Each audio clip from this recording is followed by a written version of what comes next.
This meeting is being recorded. There we go. All right. And so we have our recording beginning. I'm going to go ahead and share my screen with you all, and we will jump in to our community recognition and reports. Captain Forbes, I know you were just on. If you wanted to jump back in and share with us, or if yeah, sure. I only have a yeah. Yeah, I just have a couple things. Actually, I will be staying on most of the night because there's some things you're going to be discussing later that I'm kind of interested in. That's looks like it's going on with some buildings and some annexation and stuff like that. But anyway, as far as the fire department goes, just let people know that we are in the process of. They say we're in the process of hiring. It's really at this point right now we're in the process of, or we soon will be in the process of testing. The hiring process is quite a lengthy process, but you can register to take the test, the written test, which is the first step until March 31st. Go to slc.gov/fire, and there will be a whole bunch of information on there where you can sign up. Hints about the test, hints about the interview process. Yeah, there's just a plethora, but you have to be signed up by March 31st. And you can elect, I believe you can elect to take it, written in person, but there is also another option where you can do it, right from your home via the computer, and then you submit those scores. One of the things I seem to talk about every time is the river. It may be low, but it's still cold, and so it's still very dangerous. Somebody perished in the river about a week ago. Soon enough, it will be getting deeper, still be just as cold because it'll be with runoff, and it'll be moving faster. So just, if you don't need to be around the river, stay away. And I basically, this is, more for the kids and the teenagers. So if there's any parents listening to this, give your kids another lecture about the river and how dangerous it is. As far as the adults go, I also like to talk about the sun. I've noticed it is slowly but surely starting to move. Even as I drive around the valley, depending on which way you're going at a certain time of day or night, it gets in your eyes, and it can be a real distraction, if you will. There have been several people around the valley that have been hit and killed. Now, I don't know that all of them is because of the sun. Some of it could be at night. Maybe wearing dark clothes or people weren't watching. But again, we'll be getting to that period where the sun starts moving here soon. So just kind of keep that in mind. Other than that, that's about all I have, unless anybody has any questions. Any questions for Captain Forbes? You should be able to unmute if you do have questions. Did you have a fire this past month at all? The department, or me personally? Well, your department, in our area. So that could be all of them, but I don't know if you know that. Well, when I think back to the fires, we had one last week, but that was down what we call 14's area. So it's like it was like 5th South and like 30 something west. So that's not our area. Mm-hmm. I had one a couple weeks ago when I was working an overtime shift at Station 2, but that was more like around 8th West and 2nd South. I don't know of anything. Now, remember, there's 3 shifts that work out of this station. I don't remember them reporting any large fires, house fires, building fires. So no, none that I can think of. Okay.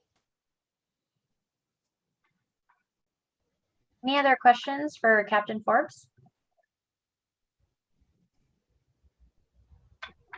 Captain Forbes, you said it was slc.gov/fire for that website. slc.gov/fire. Yeah. Okay, I'm And just gonna, there'll be some other places you click on that talks about hiring or testing. It's pretty obvious. It's right when it comes up. great. I'm just gonna put that in the chat for everyone. So thank you. And I appreciate the reminder about the sun. The other day when it snowed, I guess it was last week on my way into work, the sun plus reflection from the snow was literally blinding on the highway. Yeah.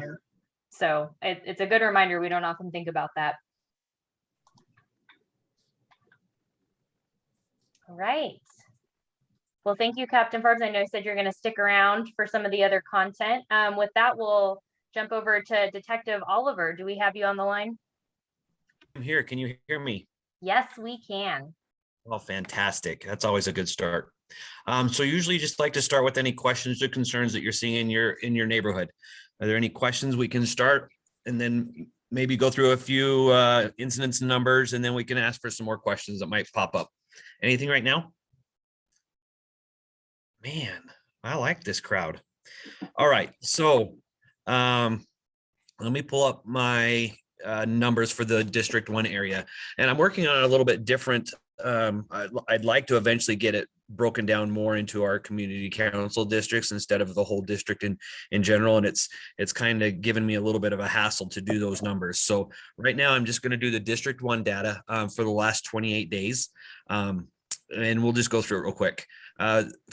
For violent crimes, our violent crimes are staying at 0%. So that means we've had no increase, we've had no decrease for the last 28 days. Now, the last 7 days, we've had a total of 25% increase in violent crimes. And that's just coming from ag assaults, usually domestic violence. And that's just the last 7 days. But for a year to date, we're down 20%, which is great. But as the warm weather also increases, so do the numbers. So that's a concern. For non-violent crimes, so property crimes in the area of District 1, in the last 28 days, we've seen a 33% increase in motor vehicle thefts. I think a lot of that has to do with warming cars up in the mornings. I think I worked late Friday night, and we had numerous pursuits that were called off on stolen vehicles. So just recommend, please don't warm your vehicles up. Don't leave the keys in the vehicles. Just be really concerned about that, because that's a huge increase. In fact, in the last 7 days, we've seen an increase of 66.7% in stolen vehicles. So for a 5-year average, is okay, but we're down we're still up 6.5% for overall 5-year average. And that's always been a concern, especially on the west side, is the motor vehicle thefts seem to be really high. The other increase we've seen are burglaries. Of course, in the last 28 days, we've seen 4 in residentials and 4 in any outbuildings. So that's garages and things like that. So, I mean, overall, for a grand total, we're down 32.6%. Well, we're down 42% year to date, but that's still kind of a number that I'm a little hesitant to put out there yet, because like I said, as the weather warms, the numbers tend to go up. Are there any questions about those numbers? All right, then I just have one more announcement. The Salt Lake City Police Department does have 2 community police academies every year. One is starting Thursday, March 3rd, and that is through the 31st. I just like to real quick read this.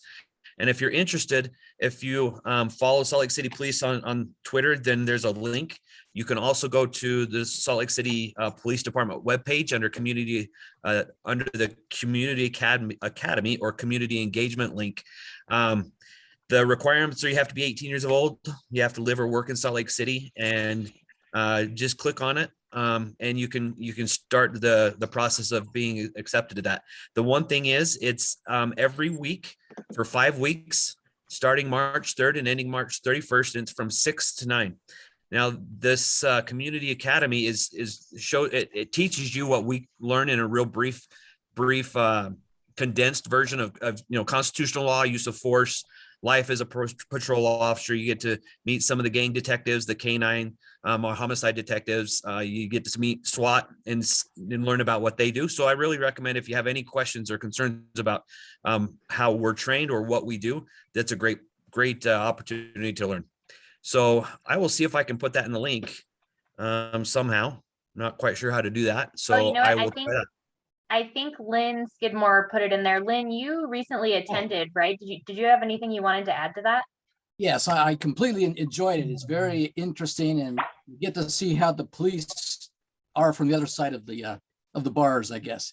Very, very interesting, and I highly recommend it. Thanks, Lynn. That's great to know that you gone through it. Appreciate it. So is this a meeting that isn't because you want to become a police officer?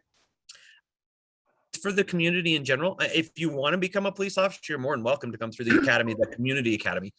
But it's mainly just for any resident or people that work in the city to see kind of what goes on with the Salt Lake City Police Department. Okay. And that's all I have if there aren't any other questions, and I'll stay on for a little while too. Terry, did you have a question? Yeah, quickly, Eldon, you said there were some statistics that went down. What do you attribute the decrease in? Honestly, I think it's just the cold weather. Some of those numbers are, we kind of see that flux. So when it's cold, we'll see some of the numbers go down. Other numbers go up though during that time, like our motor vehicle thefts. Our burglaries or residential go down during the cold weather. But again, as summer approaches, spring approaches, and the weather starts to get warmer outside, people tend to want to leave our doors or windows open at night so the breeze can blow through or whatever. That's where we usually see our increase in burglaries. So it's kind of a flux. That's why these numbers are a little bit different in the sense of, we kind of want to use that 5-year average because it will go up and down, kind of like a roller coaster. Does that make sense, Terry? Yeah, I'm just curious, if you catch any of these people, do you have any idea why they're stealing? Is it COVID, they're broke, or what could be going on? Honestly, a lot of it has to do with addictions. So either a drug addiction or that's what most of it has to do with. They'll either steal a vehicle to get to a certain location, or they'll sell that item that they stole in order to get money for or trade for narcotics, illegal narcotics. Okay, thank you. You bet. Were there drugs that you could give us the statistics on? You usually do that. Yeah, and I haven't gotten the end of the month report that usually tells us that. So I'm just gonna real quick look and see, but I don't think we've gotten that number yet. But as soon as we do, I'll absolutely report on that. Okay, thank you. If there are any questions, I will just sit tight and watch the chat. I have another question. Sure. You know, they're dropping illegals off in every state. Do you know if we have any in this area? You know, that's not I don't know. That's probably a question for a little bit higher up than me. I have no idea. We haven't heard any or seen any reports either that's occurring. We do have a lot of I'm gonna go blank on the name, where they bring them like out of a war-torn country and bring them like right now the Afghanis. We do see those. Yeah, Sharon, I'm not sure on the other one. I haven't seen anything come across my desk about that. Okay.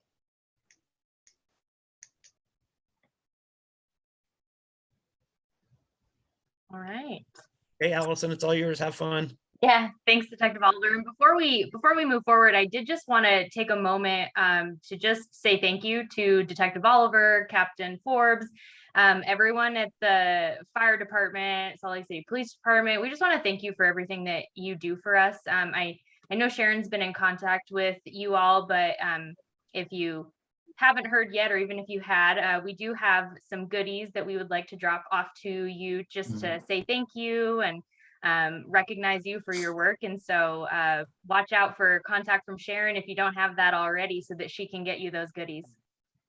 Is it easier for me to get them to your station, or what's the best way to bring them to you? Yeah, for the police department, we're on the west side down at the Pioneer Precinct, and we're it's not open 24/7, the front desk. It's usually open from like 7 in the morning until about 5 at night. But that's, yeah, we appreciate that. Thank you.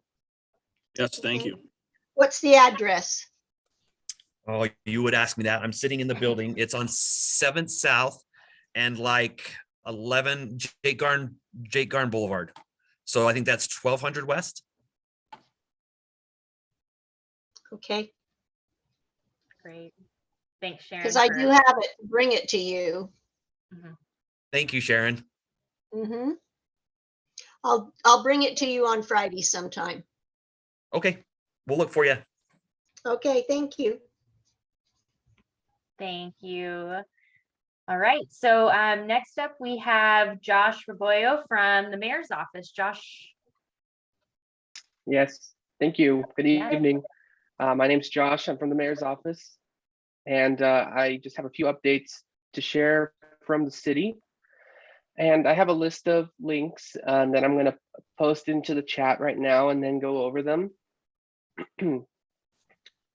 So the first thing is the mayor delivered her State of the City speech 2 weeks ago. And you can, that first link is a link to highlights, a summary of that speech, as well as the text of it, the complete transcript, and the link to the video on the Salt Lake City YouTube page. And the mayor went over a number of important steps that we're making in the city to addressing what the air quality, as well as on housing stability, housing affordability, homelessness, public safety, and of course the challenges that remain in all of those areas. And to that, the mayor has released her coming plan for the year 2022.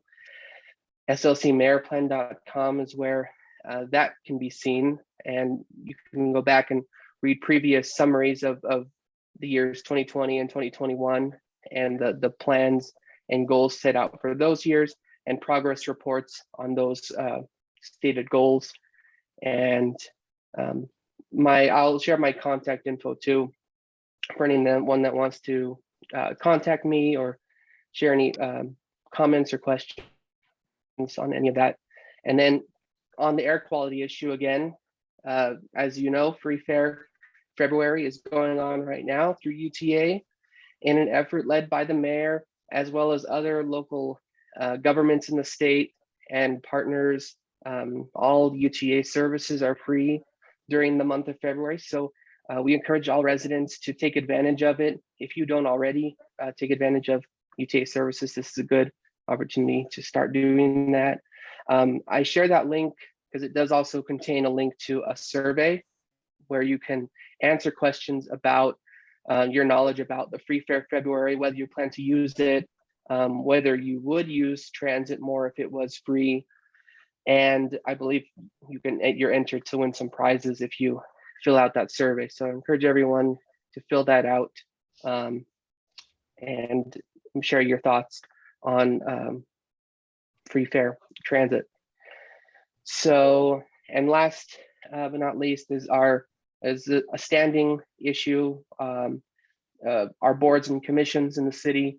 There are various boards and commissions that have vacancies that need District 1 West Side representation, and very important commissions such as the Planning Commission, Historic Landmarks Commission, as well as the Art Design Commission, and others all have vacancies on the West Side in District 1. So that you can click through the different boards.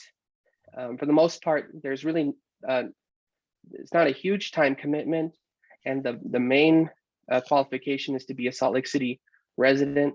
There are preferences as far as background and areas of interest, and if you have a certain background. But other than that, I encourage everyone to take a look at that and apply if you haven't taken that opportunity. And so yeah, that's all I have on my side. and I'm happy to take any questions.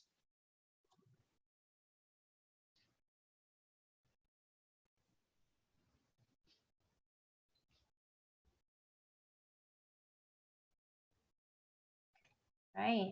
Well, if anyone does have any questions, please feel free to unmute, or you can always put your question in the chat too, and we can make sure that Josh gets that. Thanks, Josh. All right, next up, we have Councilwoman Victoria Petro Eschler. Victoria, are you here? Hello, how are you? Doing well. Thanks for being here. Yeah, thank you for having me. So it's been intense. We have lots of things coming up. The other day, I took a tour of the mosquito abatement facility, and I have been diligently gathering information. We have some board appointments coming up for that, and that's a unique board because it's one that the city council gets to appoint. So we're looking heavily towards public health officials to fill those spots so that we have a public health lens on the decision-making that's there.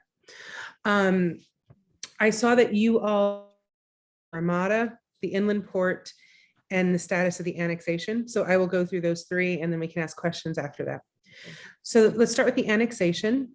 I heard a tidbit, but it's still in process, that the developer has abandoned consulting with North Salt Lake municipality and are now coming only to us, indicating that the annexation concept is abandoned.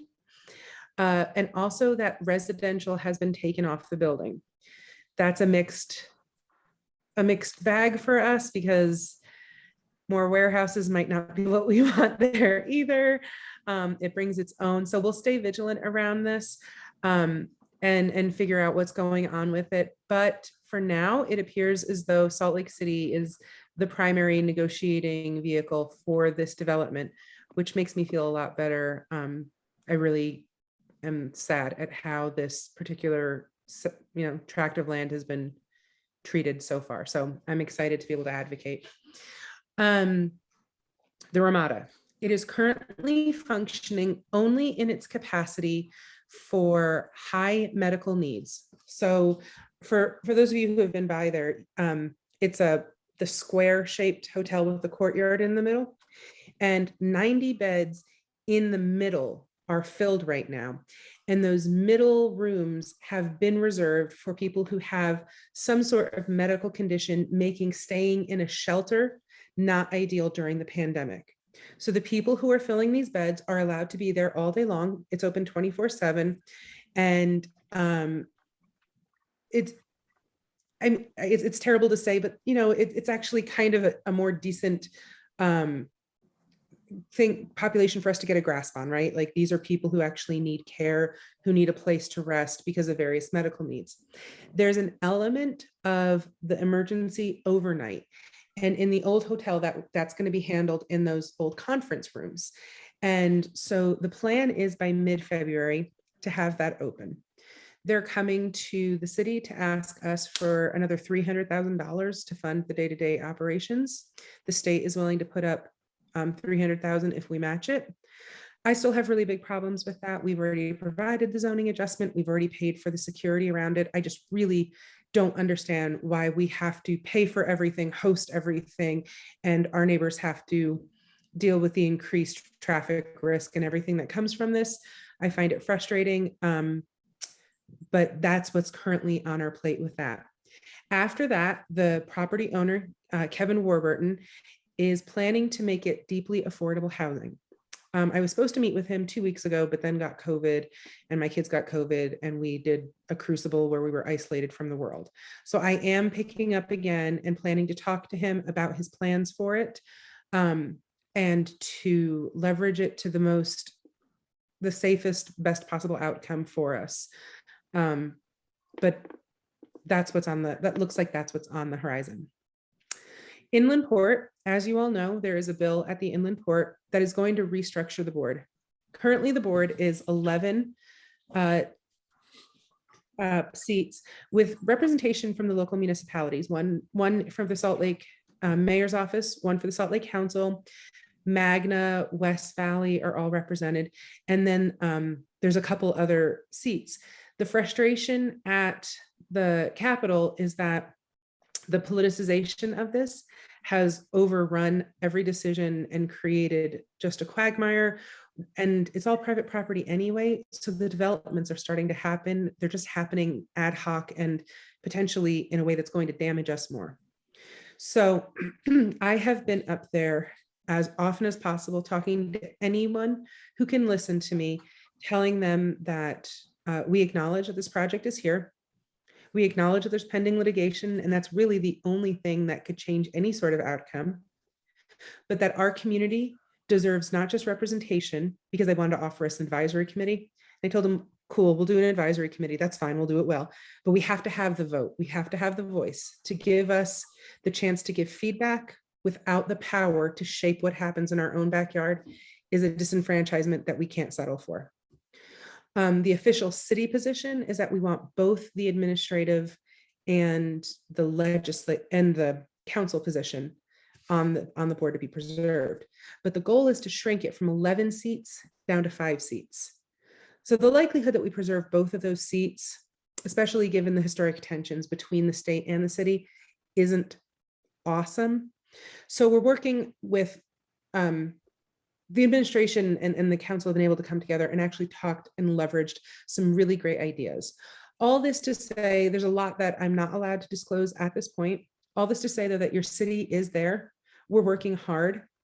I am up there. I literally took Representative Schultz homemade pasta to make sure he knows that I am here. He knows that I am someone who wants to work, who wants to make sure the voice of our community is heard. And he's been very responsive to me. So your city is there. Your council person is there. We are advocating. We are being incredibly vigilant around the environmental issues, but even beyond the environmental issues, which there's surprising consensus. Even these legislators acknowledge that this should be a forward-looking project. And if the national trend is to move towards green energies and to move away from these polluting things, that they can start. It's harder for other places that have been doing this to retrofit. They acknowledge they have the chance to build with these green initiatives at the front. And Utah State University is actually in there consulting on electrified roads and things like that are very forward looking. So the environmental is very much at the center, but there's other things that I'm advocating for. I don't want us to have the cabs of 18 wheelers camping in our neighborhoods overnight because there's no place for them to be. That is an infrastructure thing that I won't settle for, that makes us less stable as a community. The legislature is listening on that. I don't want us to have exits off of 215 or 80 that are unusable because we didn't upgrade the infrastructure to acknowledge the demand. They're on board for that. I told them that I want any corporations that come here to be encouraged to donate philanthropically, both to our nonprofits, but also to help with things like making sure our schools, elementary, middle, and high schools in the area have upgraded air filtration systems and things that will make life more safer for them. All of those things are on the table, and they actually love the idea. I told them I want forward-looking workforce protections so that if we bring in jobs, we know that manufacturing is becoming computerized. I don't want to create a West Virginia coal miner crisis where people are saying there's going to be jobs and in 10 years they're out of jobs and gentrification happened, and all of that. So I'm really trying to make sure that our concerns as a neighborhood with this are robustly represented, and they're communicated that if it ends up that they're going to be here, and it looks like that's what's going to happen. I mean, if you've driven down 400 south to the west, there's already the container properties being developed. They're on private land. It's an appropriate use out there. It's already there, right? Patriot Rail is already independent of any port authority looking to put a new switch 2 miles up, which will actually free up 10th West and 9th West, which will be amazing. But, these things are already in process. If they are, and Mr. Terry and I talked about this during the campaign, The job now is to control the consequences so that our neighborhood is as protected as possible, and we actually hopefully turn it around to reap benefits. Tomorrow, I'm meeting with former council person, James Rogers, and some council staff. He had a really great foresight in allocating some of the tax increment to come back to us in a land trust form to work towards affordable home ownership in our area. And so since former Councilman Rogers is has much better foresight when it comes to real estate, I'm asking him what his vision is, because we're going to pre-fund that, it looks like, so that we can start with this affordable housing and home ownership initiatives coming out of this increment. So I know none of us are in love with this idea and would prefer possibly something else, but we are going to make beauty from ashes, and we are going to protect ourselves, and darn it, we're going to make sure our kids have more options and resourcing than before, if I have anything to say about it. I'm happy to be yelled at if you need to, though. Go ahead. Thank you so much for those updates. Does anyone have any questions? Terry, I see your hand. Feel free to unmute if you would like. Or maybe it was a clap. Might have been clapping. No, yeah, well, I would, because that was a terrific narrative. So, Victoria, I understand there was a bill or a suggestion in the legislature to allow the port to require either electric truck or something like that to mitigate. And is that active right now? Yes, as a matter of fact, as I told you, Utah State University is there with this group called Aspire, and they are looking towards 100% electric vehicles out there. The other thing is Representative Schultz from Hupper is actually running an additional bill to get those diesel switchers out of the eastern side over by Highway 15. Mhm. So the pressure is on now. If we're removing those old ones that are harder to retrofit, he is absolutely standing by the contention that anything that goes in on the west side has to be forward looking and cannot contribute. I mean, it's Nigel, as far as Nigel asked in the chat if the goal of the trucking is to be electric or the natural gas. As far as I've been told, everyone has said electric. And they're looking, they have, you know, prestigious consultants here offering insights into the latest infrastructure and technology. It's still something that I will not for a moment stop vigilance around. I will not, you know, stop questioning, asking, pushing, but I think yeah, Nigel, you're right. LA does use natural gas. Jack Hedge, who runs our port authority, is from there, and he acknowledges that they have inadvertently created a diesel death zone, and even the things that they're pushing forward on out there are not what they want to be. The reason he said he took this job was so that he could create something from scratch. So the intention at this point is electric.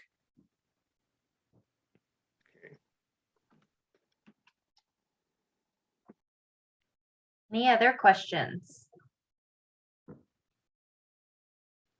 Real quick too, this is your legislature that is in session, and we have the best representatives. I mean, we could not have hit a better jackpot than for Luz Escamilla to represent us up there. However, there is currently $128 million on the table for affordable housing. There is $5 million to the homelessness mitigation fund. Currently, Salt Lake City gets $63,000 a year from the mitigation fund. I mean, I don't even know what that does. So does that even cover like the removal of the human waste that we do on this side of the town? Like it does nothing, right? The goal is for 3 million of that 5 to come to us. I need you to reach out to any legislator that will listen. I need you to be brief. These people are busy, but I need you to humanize Salt Lake City. I need you to tell them why giving this money is important. We, if we have it in hand, can do things to offer some order to the chaos. So much of the objection to having short-term responses that are immediate, that our community needs, and then having the longer-term infrastructure development is that we don't have the money to do both. With these resources, we can push and we can get a handle on it. I am actually at this moment really nervous for what the summer brings for us. We're not seeing the slowdown in so many things that we usually see during the winter. I'm worried that our summer is going to get, please reach out, and not just to Senator Escamilla, not just to Representative Hollins, reach out to anyone you can think about, anyone, and make the appeal. Tell them that people who live on the west side are hardworking people who are raising families, who attend church on Sundays, who pay their taxes, who are proud of the home. And we need this investment from the state so that we can take back our city. So please be sure to do that. So how can we talk to somebody that's not in our district? So if you want to create a little form letter, no more than a paragraph, I would say, Okay, feel free to email it to anyone, or you can go up there. Nigel's on the call, and he actually is a really great resource. He can check with anyone who has anything to do. Look up who the bill sponsors are for these appropriations. Write to them and tell them how important this is. But you have the right to contact anyone up there. They work for us as a state of Utah. You might not get a response from them if you're not a constituent, because they do have to prioritize. But tell your story. Talk about not feeling safe being on that river trail. Talk about it being more difficult to do business, all of that, and just humanize it. Humanize it quickly though, short little doses, okay? They don't have a lot of time or attention to give to a lot of things. could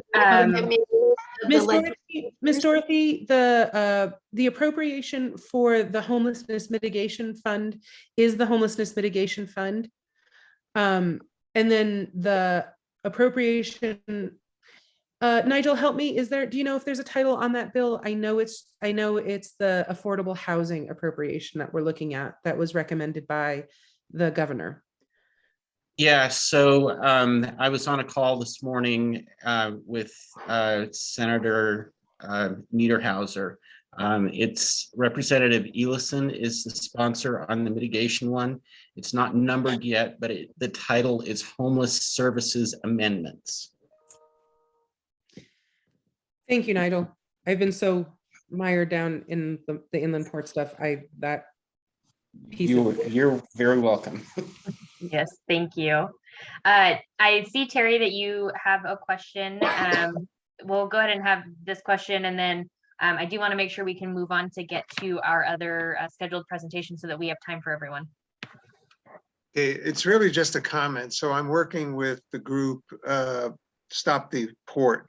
And I notice when they talk to representatives, they're talking to mostly Democrats. We have to move over to the other side. You have to talk to the Republicans who essentially control this. So Victoria, I just sent you 3 people that have had air quality initiatives running around, and I've emailed them about a number of things, and they are responsive. So be sure you're talking to the other side of the aisle. The Democrats are in a minority. Yes. And no matter what happens, it'll be Republican control. Any negotiations that we're having as a city with the inland port are deep on the other side. I mean, there are no Democrats making decisions about this. It's, Representative Schultz, Senator Stevenson, and President Adams. But yes, when you all are sending stuff in, please reach out across that aisle. Please understand our realities and respond to them appropriately. Thank you so much. Yeah, thank you. I'm sorry I have to jump off, but please do not hesitate. Text is still the best way to get me. Feel free to text anytime. Thank you. All right. So I know I stopped sharing the agenda. I think sometimes it's easier to see each other when we're having discussions. Up next, we have University of Utah with Westside Studio. Do we have a representative from there? I'm sorry, I haven't been keeping track of the participant list here, but for the gentrification assessment and displacement mitigation plan. We're going to come. I don't see. Let's see here. Okay, I'm not seeing. I had Alexandria, but let's maybe what we can do is we can move on to the next item on our agenda, if that's okay with I think it's, do we have Adam Frankenberg, or was there someone else who was going to be presenting on behalf of Adam today? Hi, Allison. This is Patrick Marca with Skinnell. Thanks for having us. We appreciate it. Yeah. So, can you hear me, Allison? Yes, we can. Thank you so much. Yeah. So with me this evening from Skinnell, we have two colleagues, or I have two colleagues, Mark Wilson, as well as Dan Harrington will be joining. We'll be providing the presentation on Adam's behalf. Adam is out sick, unfortunately. So, but thank you for the invite, both Allison and Sharon. And I think the objective was to, give a brief project overview, talk a little bit about the timing, the schedule of the project, and talk a little bit about the park itself as far as end users and just the park overall. I know that Daniel Echeverria from the city is on with us as well. So I'll let him speak to some of the timing and the schedule, but I'll start off with a brief overview, and then we can open it up after kind of those three items to just to discussion, because I think for us that's. Sorry, Patrick. Allison. Just really quick before you jump in, I did not intro this very well, and I just want to make sure everyone knows we're talking about the subdivision plan for the Swanner property. So just preface with that before we dive in too deep, so that folks know what we're referring to. Sure. And I won't assume that everybody on the call is familiar with the project. I know we did share the resubmittal, preliminary plat resubmittal a couple of weeks ago as we submitted it to the city on a resubmission process on January 21st. So I apologize if this is redundant for some, but I'll just kind of start off with a high level of the project. So I think all on the phone are familiar with the Swanner's wonderful 434 acres that sits bordered between West 3200, 2200 West on the south, 2100 north, and then West 3200 north on the north side of the site. That's the bordering streets currently of the site. This is a development for which Skinnell Properties is proposing to develop a Class A logistics park. It will consist of a total of 15 buildings, roughly 6 million square feet, and it will consist of putting in only three new interior roads that you'll see on an exhibit I'll bring up momentarily. This is a phased development. Obviously, we will not be coming out of the ground or proposing to come out of the ground with 15 buildings at the same time.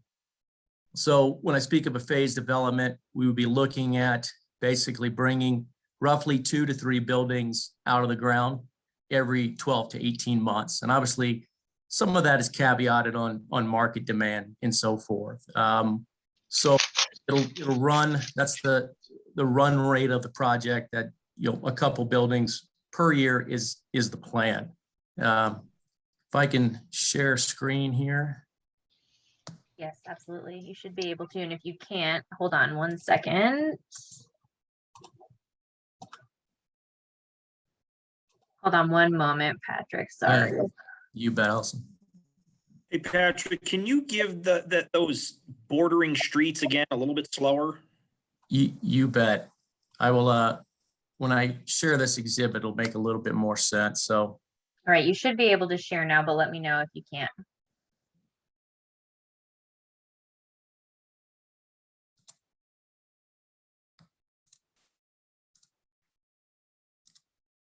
Okay, can everyone see my screen? No. Not yet. Okay, let me try that again.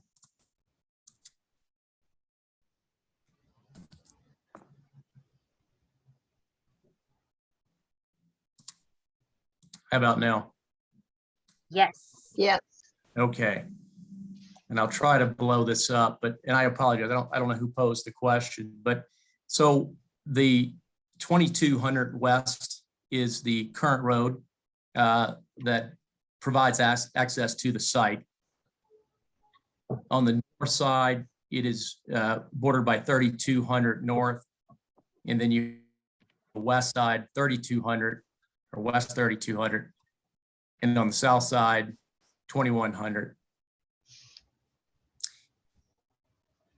And so, as I was explaining, you'll see the master plan is for 15 buildings Our first phase would be to bring on a 400,000 square foot building. I'll blow this up a little bit so it's legible. So the first building we'd be bringing on is this building here, as well as this building. As scheduled, we're looking at a July start date, a construction date, start moving around dirt, with an anticipated schedule of bringing both of these buildings on in the first quarter of 2023, and then subsequent buildings every 12 to 18 months as programmed. And so as far as roads go, obviously being in touch with the community, understanding and trying to be good neighbors as we can with the development of this size, and being aware of obviously the potential impacts. 2200 West and what we've proposed, let me scoot down here so you guys can see. So right now, as you can see, 2200 West is the existing access route into the site.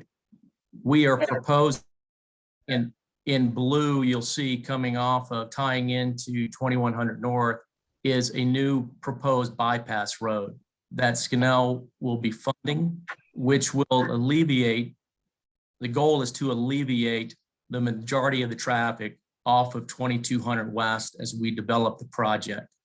That bypass road will run through the entire project. And as you'll see on the north side, ties back in and goes east towards 215.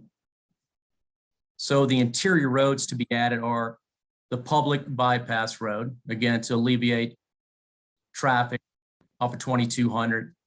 And then you have the red, which are the two new interior roads for the building.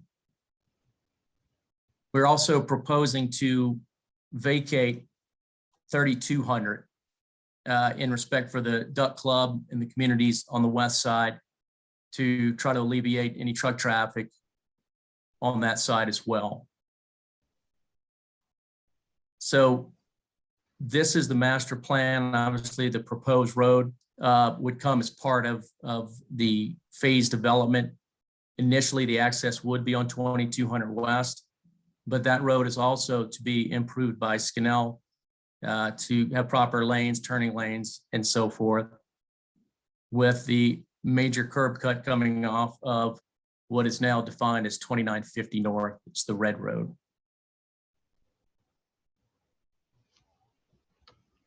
Any questions on the exhibit or the intent or the project overall? And I'll provide a little bit more with regards to timing, and I'll let Daniel speak to that as well from the city. And then I'll get into a little bit of the end user, or what we're designing the park, or who we're designing the park to accommodate.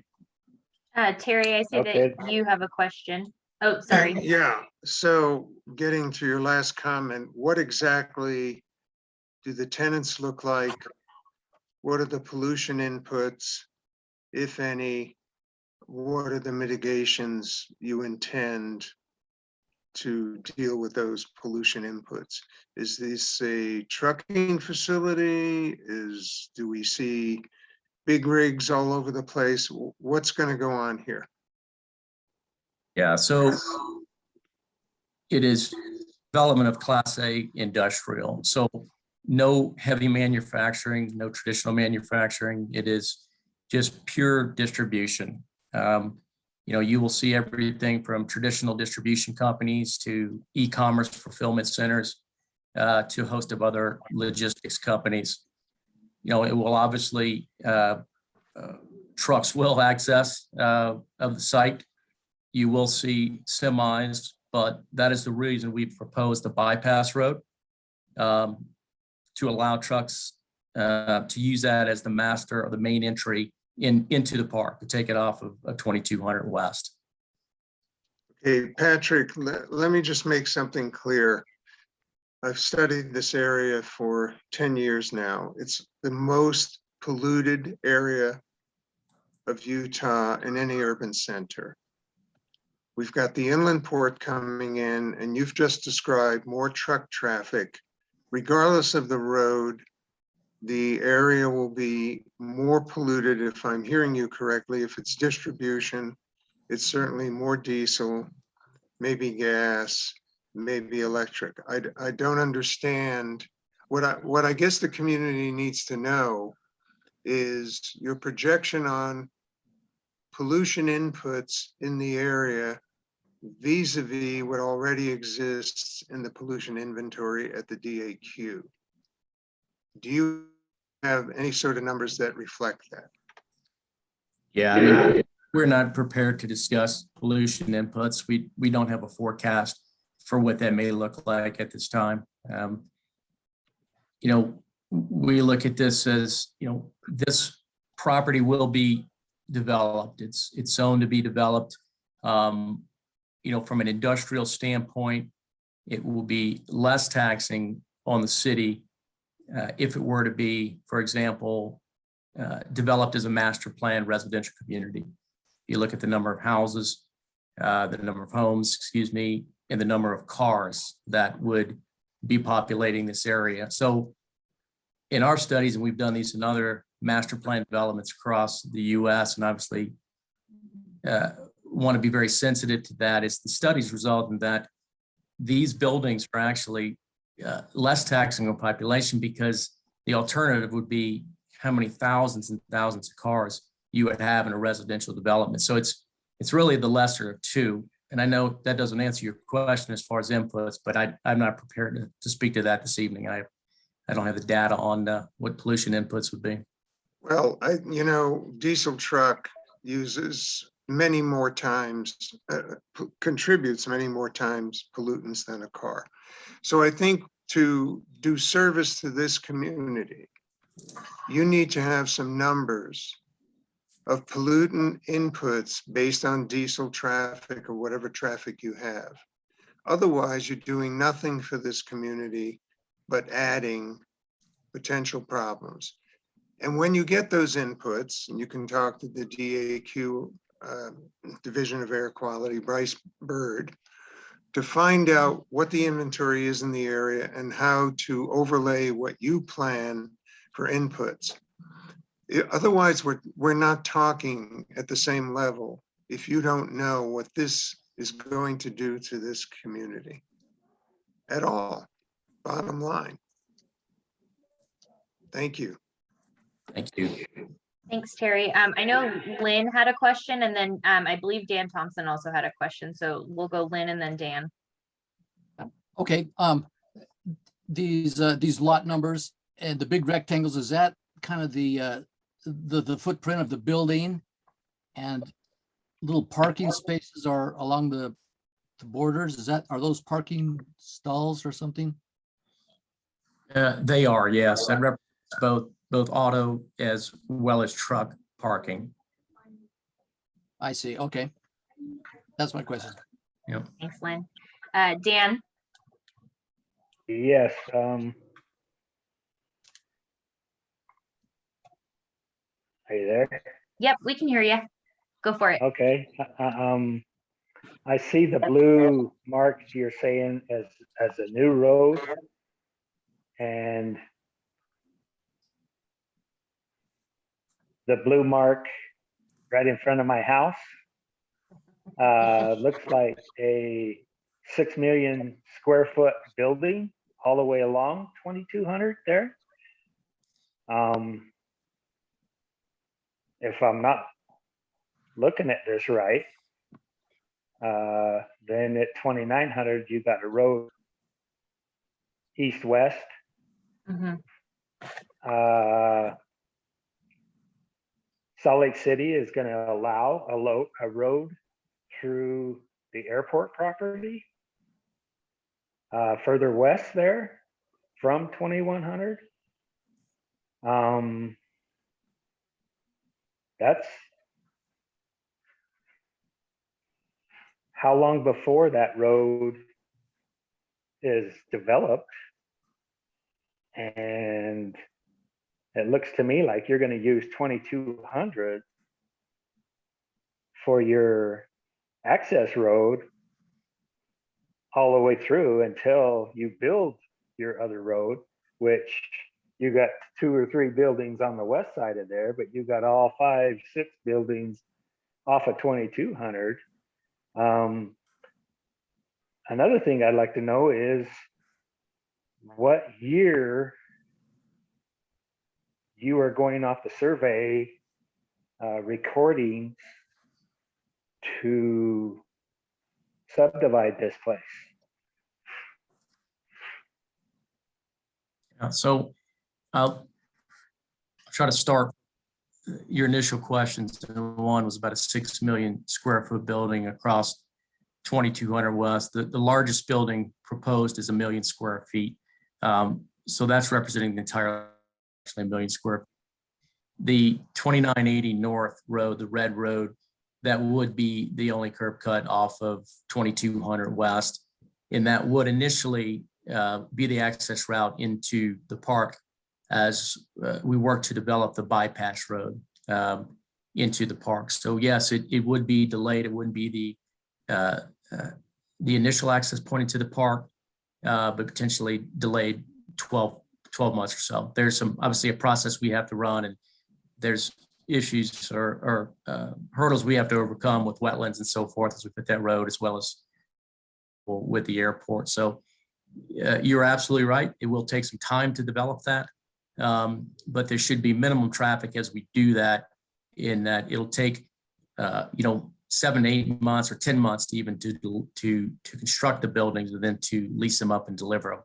And so we'll be making progress on the proposed bypass road at that time. Okay, I understand that. You understand that the east side of 2200 West is private property all the way along 2200 West, north, all the way through your access road.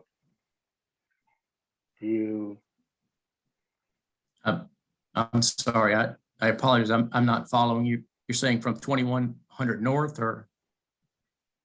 I'm saying from 2600 north all the way to 2900 north is private property. We own partial of the road, and you're gonna say you're gonna try and use the access off our private property to your property and deal with your 6 million square foot buildings, your 1 million square foot buildings. And what are we gonna have to deal with? There's no roads currently that we've proposed that are going across any property that either we don't own or there's not an easement in place. So this may not be perfectly to scale. So if you're looking at a portion of it that looks to be on private property, that is not the case. Patrick, I think this is Allison. Yes. Yes. Sorry, not to interrupt. I am trying to see if I'm following you, Dan. I also live out in this area. So I think what Dan is referring to maybe is if that bypass road isn't going to be built until after the fact, that tells us that 2200 West will be the main road for all the construction trucks, all of everything to build the buildings off 2200 West there. And I think what we're looking for is what's the mitigation plan there for those homes that are right off of 2200 West and those homes that own part of that road. Sure. And the mitigation plan is for the bypass road to be built. And prior to the bypass road, the mitigation is to have our construction access road to mirror what you're seeing here as the bypass road that starts from 2100 north. So the intent is to have all construction vehicles use what we refer to as a construction road, right? It'd be a dirt road built to really follow the route of this blue bypass road that you see. So that is the mitigation efforts there, is not only once the buildings are leased and have tenants in them, but also during the construction phase as well, to try to take as much traffic as we can off of 2200 West. So I'm sorry if I didn't explain that right in the first place. So that is what we're working through too, to get a construction road built there.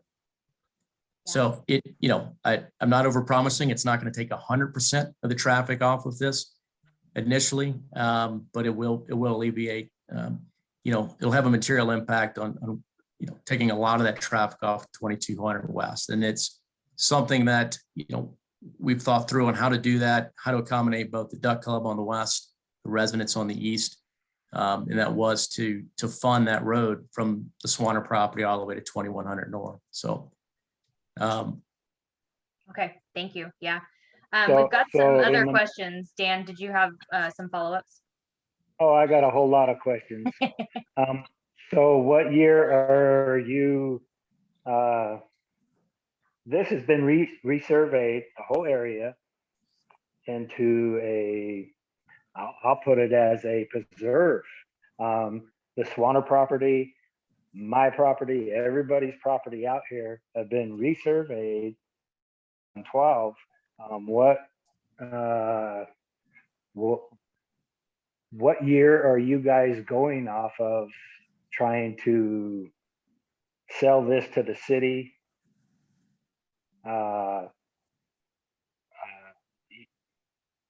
It's a question that needs to be asked. What year are you guys going off of being surveyed in to Salt Lake City? Yeah, I mean, the property is currently zoned BP zoning for the intent of which we have proposed. So I guess I'm not following the question. Okay, this whole area has been surveyed, resurveyed, and surveyed again in the 2012 area. That we were basically putting a preserve out here, whether anybody liked it or not, because we had the two farmers that have the majority of the property did what they did and surveyed everybody in. People were asked to pay for their survey, to get surveyed, which was cheap at the time. And we were put in this preserve to where you could sell your property, but you could not build anything on it. You could farm it only. Has that come to any of your guys's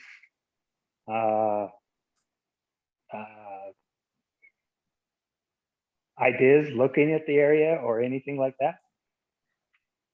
Yeah, this is the first I've heard of such a survey. And again, it's based on the title work and the zoning. No, I'm sorry, I'm not familiar with it. So something we can discuss further. But Yeah, Patrick, maybe if we can get the best contact info for y'all, or maybe it's someone at the city so that we can follow up on that. I know, Dan, I know that's something you have lots of questions about, and I want to make sure that you have the details there. It's not about the city, the city knows that they're going too far out of their way. They know they're going to get in trouble if this goes through. There's only one way out of this deal. I don't care if it's the Swanners, my property, whose ever other property out here. We've all been put in this deal, whether we like it or not. So, you guys better do your studies a lot better, because you're saying July coming in here. I don't think so. There is a lot of lawsuits going to come at you. And if you don't do your homework, it's on. Thank you. thank you. I know we've got some hands up. Patrick, I want to be mindful of answering questions and also getting through what you have. Was this most of what you were going to show us? I want to make sure that we can get through. Yeah, I think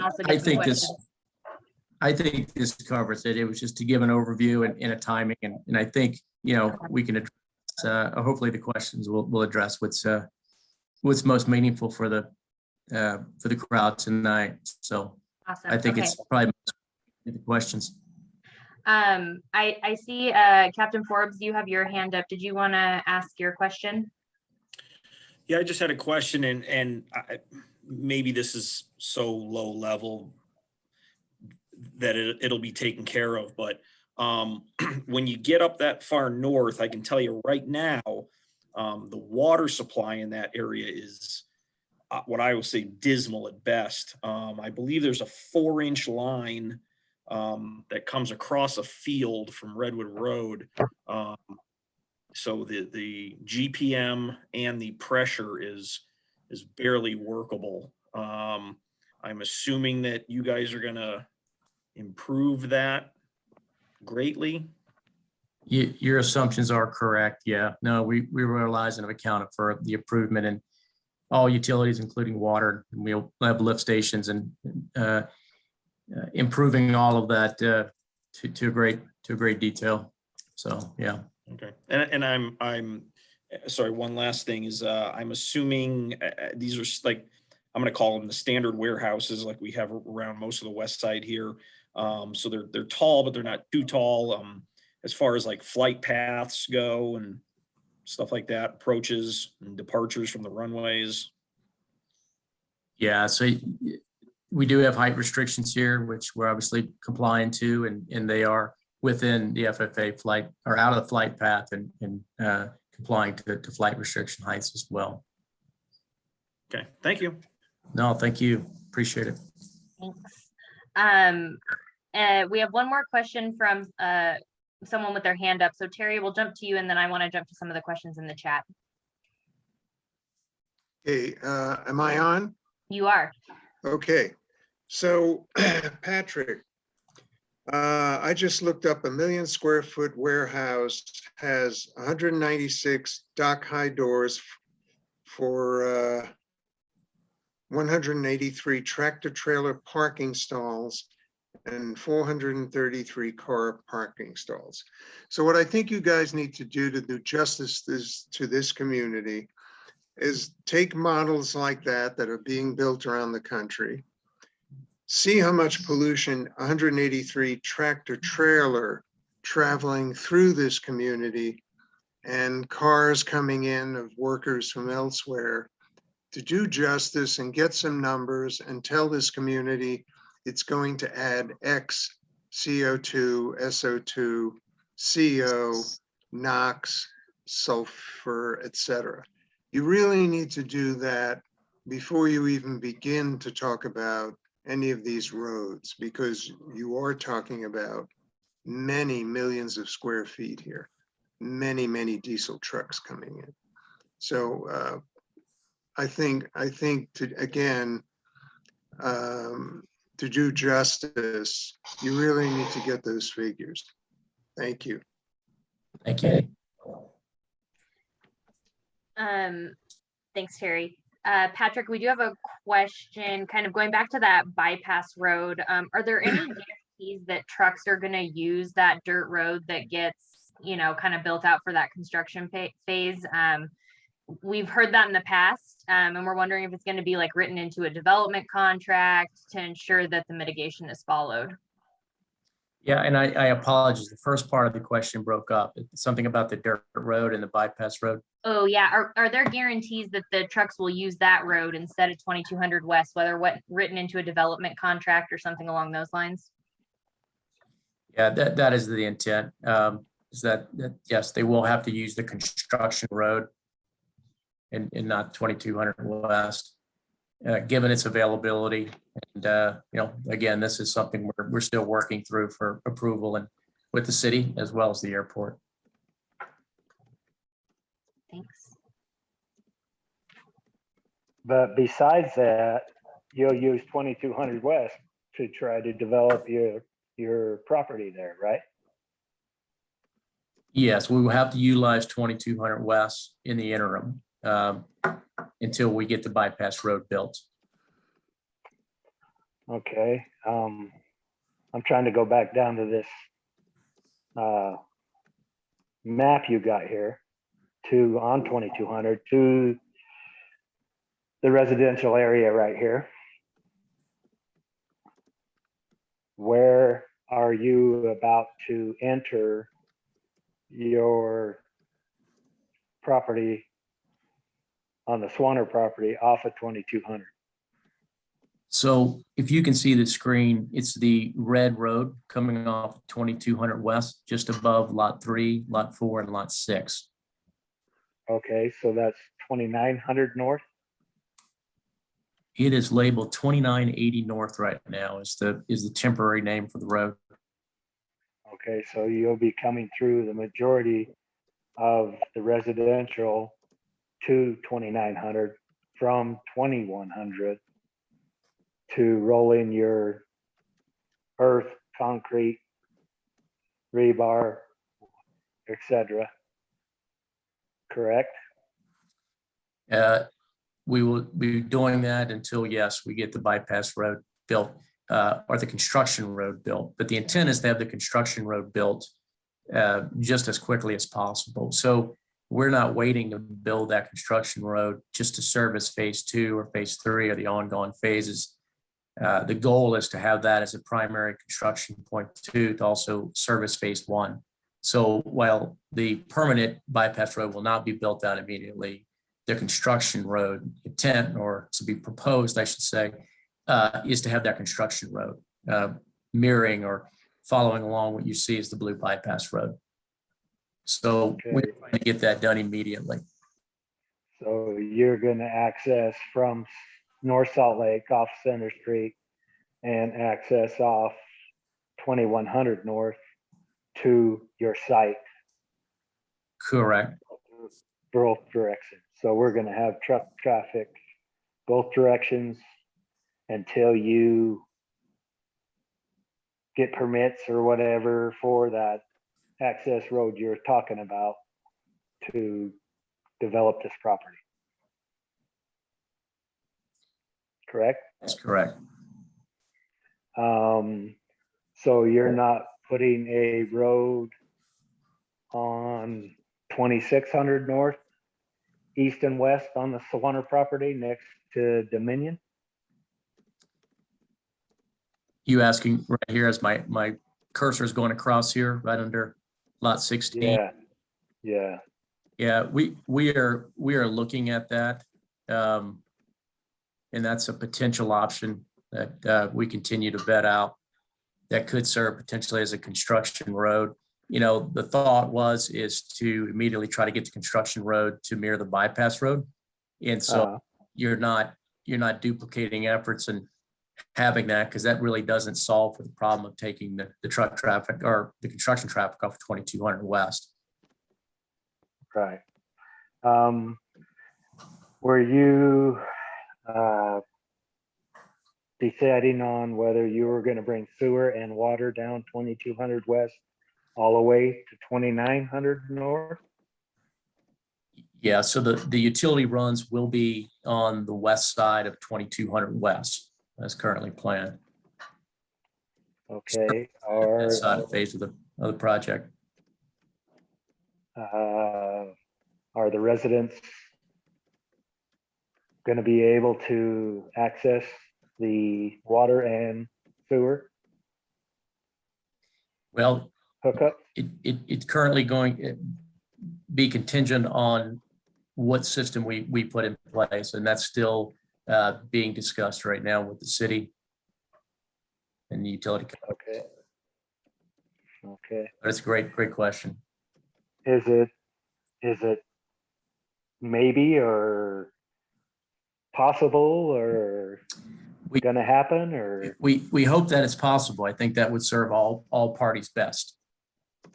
It's just a matter of location of some of our equipment and so forth. Okay. These are pretty large buildings you're putting up, so it's, I don't know. I got a lot of questions. Along those lines, and if you don't know this, that's okay. If it does come to the point where the residents will be able to hook into any utilities, do we know if that's going to be a requirement? If it's near enough to the residents that they'll be required to hook into any utilities? Yeah, I don't know the answer to that question right now. I Allison- actually experienced that lately with the last edition we did, because the city actually thought that we had a septic or a sewer line running up 2200 West. So they, in the permitting process, tried to force me to hook up to the sewer line that didn't exist. And so I fought them with that. So technically, you won't be forced to switch over to the sewer unless you're doing some sort of development on your property. Okay. So if you're existing on a septic right now, then you're just going to stay on that until you try to pull a permit. And then the second you do, it's possible that they might force you to switch over to the city sewer. Thanks, Chris. It's possible. Why would it be possible? If we're going to have sewer and water down this area, why wouldn't we be able to hook into the system? Well, I'm saying it's possible they might force you to hook into that system if you go to try and pull a permit to like do an addition on your house or do something else that has anything to do with their sewer calculations. Whether or not what they're installing is accessible to the public, that is between them and the city. I don't know. That's for them to answer.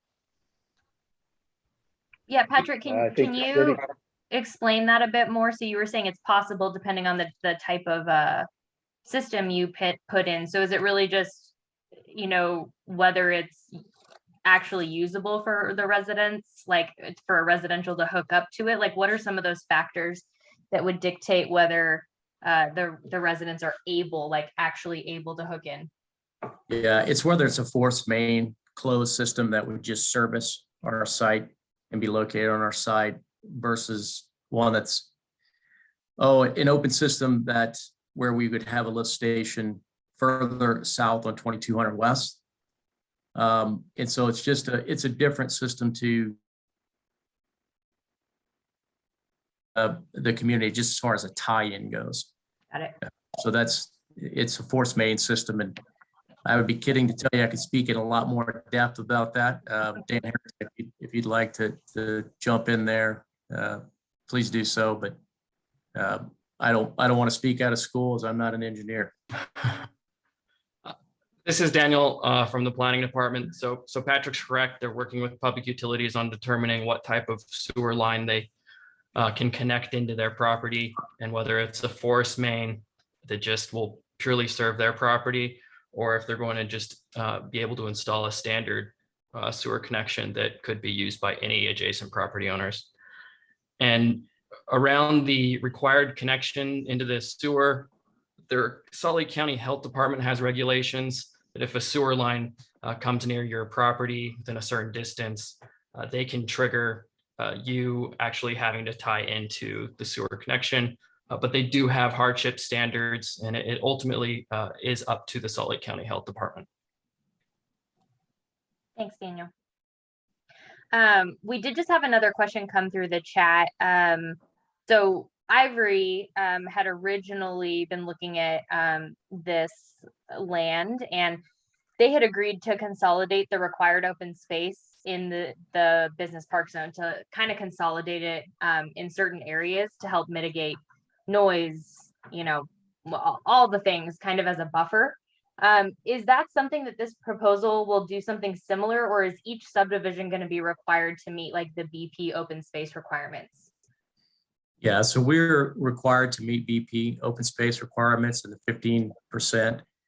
We'll be doing that. We'll be doing some buffers and some berms around these buildings and doing things as we do in all of our Class A industrial parks to try to mitigate this thing from an optics, perspective and sound and everything else. And so, we can get into that in more detail and have some elevations and some illustrations. I think we were hoping Sharon or Allison, I forget who Adam spoke to, but maybe in our February meeting, have a little bit more information and get a little bit more granular with some of that detail.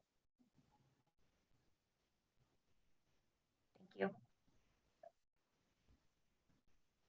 And sorry, this is Daniel at Planning again. So the Ivory proposal involved a zoning amendment that would have changed the code requirements and allowed a property owner to consolidate the open space. Unfortunately, that didn't go through and get adopted by the council. So the current code requires them to allocate the open space on a lot by lot basis. So they can't consolidate it to one area of the overall development site. Thank you for that, Right. Daniel. I have Terry, a go quick ahead. question. Yeah, for Daniel. Daniel, does this project come under the per gallon usage that I understand there's some sort of moratorium on with water? Are you familiar with that? So the council did recently adopt a maximum water use for any particular land use.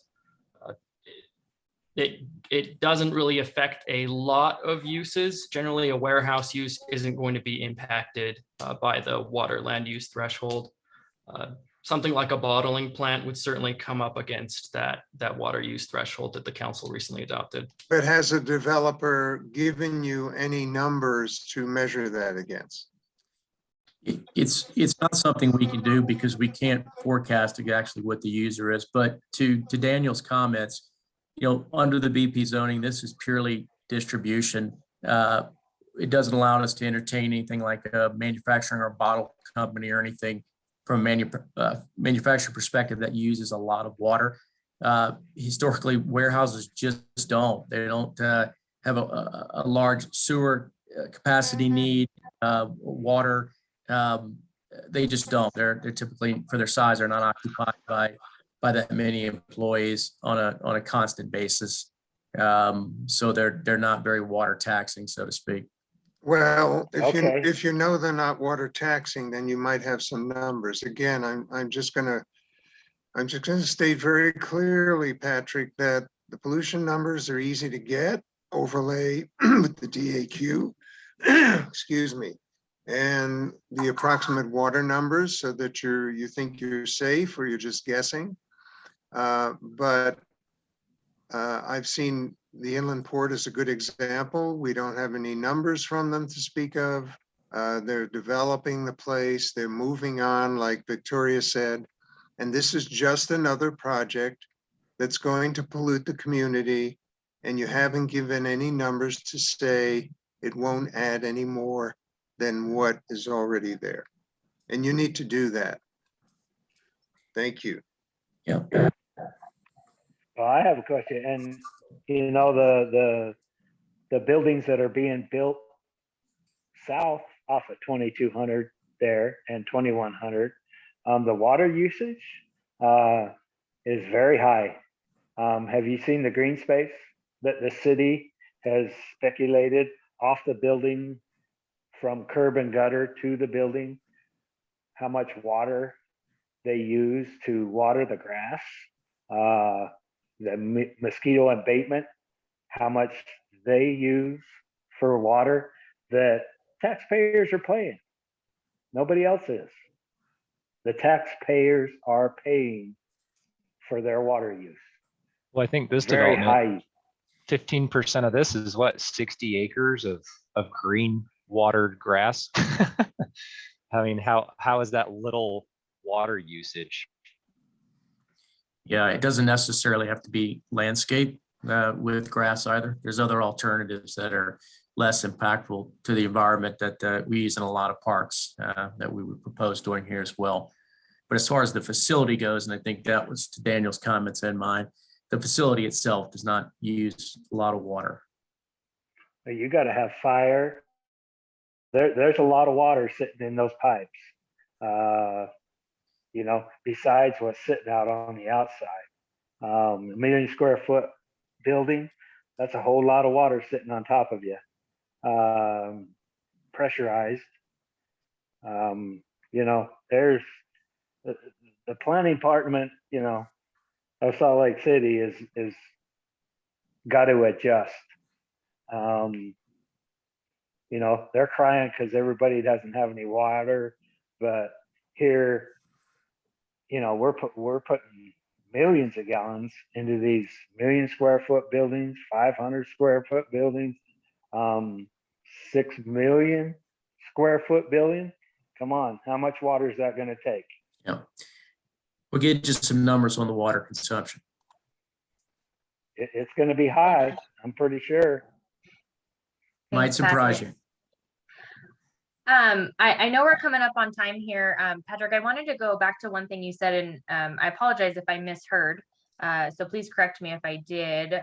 You were mentioning that as part of this, there would be a component of developing a portion of 2200 West. I think I heard that. Correct me if I'm wrong. And then you also mentioned maybe wanting to start on this project in July. So can you kind of talk through, like, I'm just kind of curious, like, how on track are you guys on for that July date? Like, is that a realistic date, or is it kind of like an aspirational date?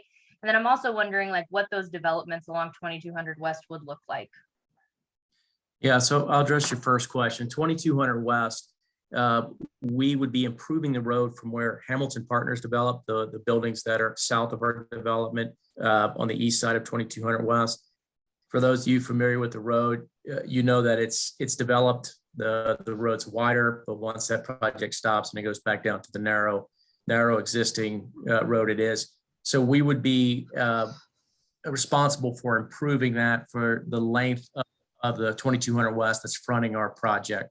So we'd be widening the road, and putting in any required turning lanes as well, obviously to make that road, whereas to accommodate and it's safe, for all that's using that public road. So we would be improving that. So putting the bypass road in it is not in lieu of improving the 2200 West. So that will be done regardless.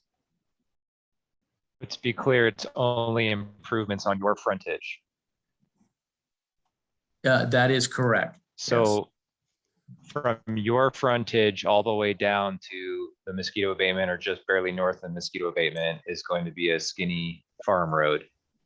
So it's going to go from a 3-lane wide road down to a 1.5, 2-lane road, back up to a 3-lane road. Yeah, that is currently in discussions. What the road improvements would be. So you're not going to put curb and gutter on the east side of 2200 West, all the way from 2100 North to 2900? We are not responsible for putting that, but it's certainly something we can consider. Okay, you're not responsible for it. But you want to access off our road, private property, to your property. But you don't want to put at least curb and gutter on our east side of the road? We can look at improving that entire yes. But for now, you're looking at only the west side of the road. So you could put curb and gutter to the edge of the asphalt right now and still keep it as a 2-lane road, correct? Technically, we could, yes, but I think the bigger plan would be to improve that road, and these are still things that are in discussion with the city. Don't you think we should get the infrastructure partially in before you start your big deal going on here? Yeah. So it can handle the pressure? The infrastructure will be. That's the intent of the construction road going in. And reiterate again, that construction road is proposed to be done immediately. So that won't be done at a later phase to give construction vehicles access into the park to even start building 1 and building 2. Right, but so you're going to use 2200 to start your project. The construction access road would be following the bypass road route that comes off of 2100 North, as you see here on the screen. Yeah. That would be our construction access into the site and not 2200 West. But that's not built yet. So My understanding, Danny, is they're gonna build a the dirt road. bypass. Yep. Yeah, it'll only be a dirt road, a construction road, as we have for any construction project. So it will not be the finished product bypass road that will take time and we'll build that out in the future. This is just a construction access road. But Right. we'll build it, it makes sense to build it where the bypass road is going in. Because obviously there's efficiencies there to work through with an easement and eventually having that as a public road that's meeting all road standards. And bypass bringing the sewer and the water all the way north through to the edge of the Swanner property. So you're going to put it on this bypass dirt road, right? I'm sorry, you're saying the utilities would be in the construction road? Yeah. No, the utilities are going to be put into 2200 West. There'd be no reason that is just the shortest distance to run. And it is our hopes that we'll go with a standard system as Daniel has articulated, which would better serve those residents in the future and for future development of residential off of 2200 West, rather than having it through the bypass road. So utilities would still run on 2200 West. Okay. Are we, Right. are we calculating the entire Misty River, or whatever the new name of that development is, just to the northeast of this as part of that? They keep quoting you guys in their mitigations. I'm just we curious have if you're nothing, actually talking to them. we have nothing to do with that development. In fact, they reached out today to see if we wanted to buy that land at about 9 o'clock. So you have a construction company who has tied up that land, put it under contract with Dave Tolman and Excel. Yeah. And they don't even have a developer behind them with the money to close on the site. So that's an interesting story there. And I'll just, I'll leave that. All right, got you there. Well, Patrick, and if you don't know the answer, that's okay. I was just curious on timeline for this, if that was a realistic. Oh yeah, I'm sorry, Allison. I failed. That's to answer. okay.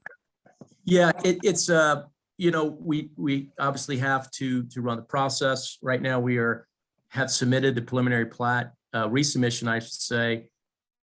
Are anticipating comments back from the city by the end of this week, early next week. And just barring any comments or a potential third resubmittal, we are looking at an outside date of moving forward, July being the latest. We are hopeful that we'd be able to start before that, around the June 1st timeframe. But obviously needing to comply obviously with the approval process. So. And I don't know if Daniel, you want to speak to any of that if you're still on the phone, but that's kind of a high level, is to start in June or July and deliver the first building in Q1 2023. I can just speak to potential planning commission dates for when this will be up for their consideration. We're looking at March 9th, which is a Wednesday, or March 23rd as potential dates for planning commission. Okay. And so Allison, obviously predicated on that, whether it's the 9th or the 23rd, and then we would from there. Of course, yeah. If you can just keep us up to date on that. Technically, our next community council meeting is on March 9th. It sounds like it might be conflicting with that planning commission meeting, and we may want to, is that something that's open to the public, Daniel? It is, and that starts at 5:30. I don't Okay. know what the agenda is going to look like at this point. And those are held virtually right now. Perfect. Okay. It's before our meeting, so that's great. Thank you so much. Well, I want to be very mindful of everyone's time. I know we went a little bit over, and so I very much appreciate Patrick and your team for addressing all of our questions right now. I know you've expressed interest in returning once you have some more updated information, and we would definitely entertain that. So please be in touch. Is there anything else that you have for us? I was just curious, and I apologize, I couldn't see who was asking the great questions about the pollution input numbers and so forth. And I want to be able to direct some of that information back to that. And who was I speaking with? It was Terry Marasco. Yeah, Patrick, just quickly, there is an inventory of air pollutants by area. There's also a SIP out, a state plan.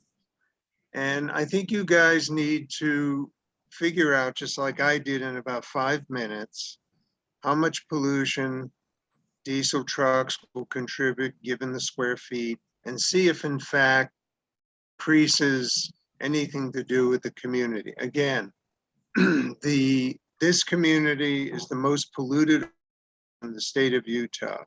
And the air pollution issue in the valley is one of the most polluted in the country. So I think you have an obligation to make sure that people understand what will happen if these trucks come along and to what degree they'll contribute the 6 criteria pollutants.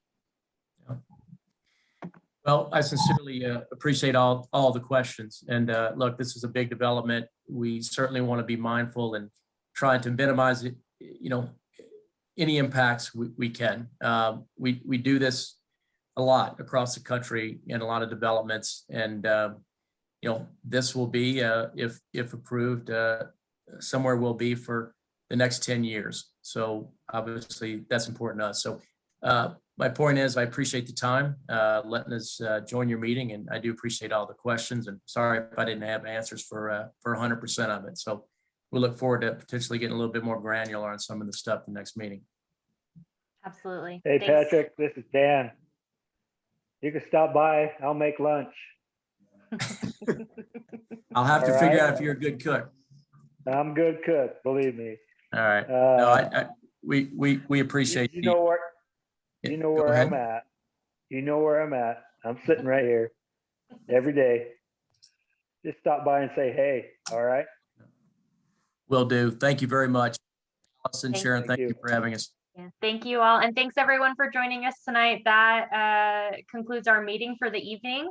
So if you have any questions, you can always email us at info@westpointecc.org or check out our website. We did not get to board reports and all the other things we had to get to, so I apologize about that. I wanted us to make sure we could spend the time on this.